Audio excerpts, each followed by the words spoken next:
importante para o próximo processo eleitoral aqui em Maceió.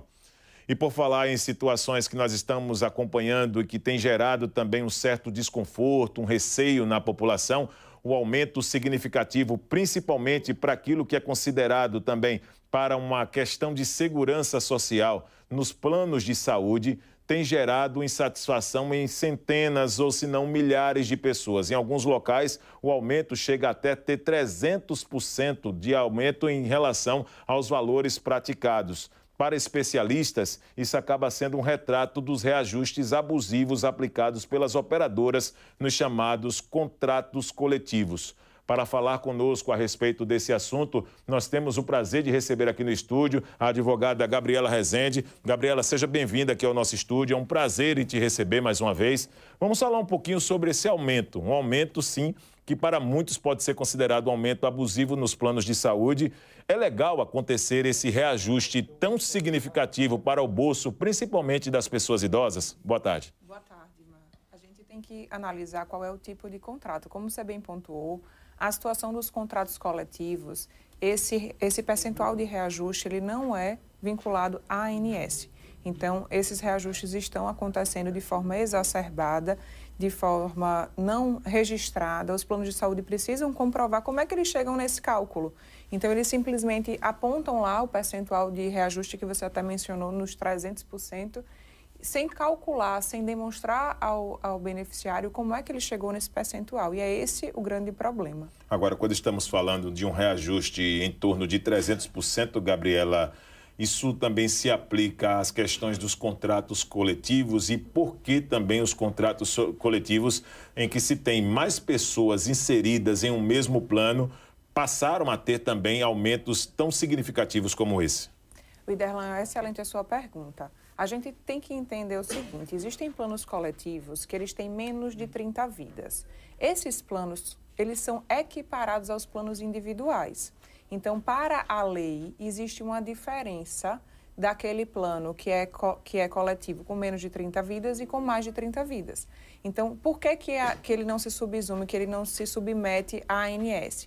Porque ele entendeu-se, quando se criaram esses planos, que havia a possibilidade de essas pessoas negociarem diretamente com o plano de saúde. Só que isso, na prática, a gente vê que não acontece. É totalmente diferente um plano coletivo com 5 vidas, com 20 vidas, e um plano coletivo com 1000 vidas.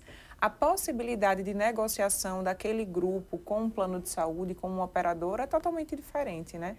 Então, a gente tem que avaliar essas duas situações para ver se realmente o percentual que deve ser aplicado foge daquele lá que foi estabelecido pela ANS. Agora, como o conveniado ele deve agir em uma situação como essa? Tem como recorrer, por exemplo, nesses casos, para tentar reverter uma situação como essa, Gabriela?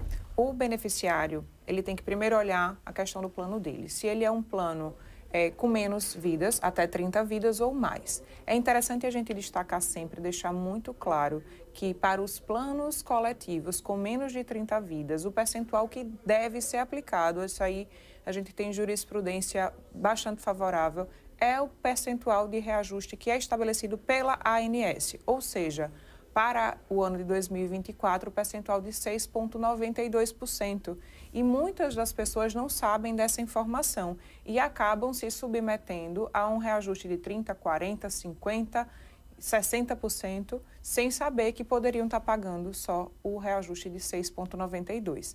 Isso é diferente para os casos de planos de saúde maiores, que têm mais de 30 vidas, que nesse caso, o plano comprovando como é que ele chegou naquele percentual de reajuste, se não for uma coisa muito exacerbada, como o caso de 300%, 40% já se entende ser um percentual desajustado, o reajuste é válido, né? Então, precisa realmente se avaliar caso a caso para os planos com mais de 30 vidas, para avaliar se realmente aquele percentual que foi aplicado está correto. Agora, falando desse cenário, principalmente de movimentação do Poder Judiciário sobre essas questões relacionadas aos planos de saúde, tem crescido o número de reclamações dos beneficiários, principalmente nos quesitos qualidade do serviço oferecido pelas operadoras de saúde e também as práticas abusivas como essa que nós estamos aqui também debatendo, discutindo, Gabriela? Perfeito. A gente está vivendo uma situação que é um caos no sistema de saúde. o beneficiário insatisfeito com o serviço, insatisfeito com o valor que paga e os planos de saúde, por sua vez, alegando dificuldades financeiras. Saiu aí grande mídia noticiou que no primeiro trimestre de 2023, os planos de saúde, de forma geral, auferiram um lucro de 3,3 bilhões de reais. Então, é muito dinheiro. Muito dinheiro. Então, é publicizado uma situação financeira favorável, mas, de outro lado, o beneficiário fica em prejuízo. Então, tem se demandado muito mais nesse sentido, tanto com relação aos reajustes dos planos de saúde, quanto com relação à prestação de serviço propriamente dito. Estão realmente aumentando muito esse tipo de caso. E a maioria dos beneficiários também sequer conhecem a fundo as questões contratuais, mas quando ele tem o interesse e acaba também apontando que o plano não está cumprindo com as suas obrigações, como posso, por exemplo, nesta situação, recorrer aos meus direitos? Nós temos aí 3 vias, né? Dependendo da urgência, dependendo da situação, o beneficiário elege qual é a via mais coerente. Existe o PROCON, que é em defesa do consumidor, e nessas demandas dessa natureza também podem ser avaliadas pelo PROCON. Existe a ANS, através de uma reclamação no site, você pode lá registrar a sua queixa e a ANS vai adotar as medidas cabíveis.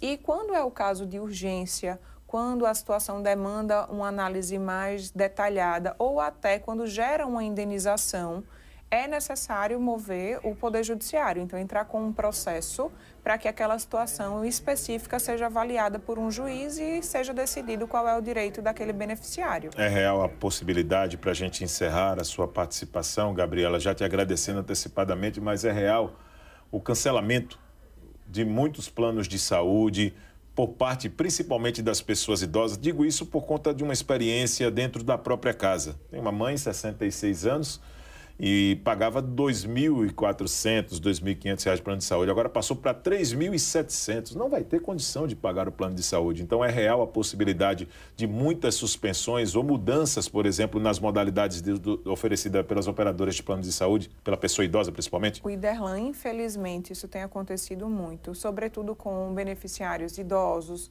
portadores de doenças graves ou até crianças que precisam de terapias multidisciplinares.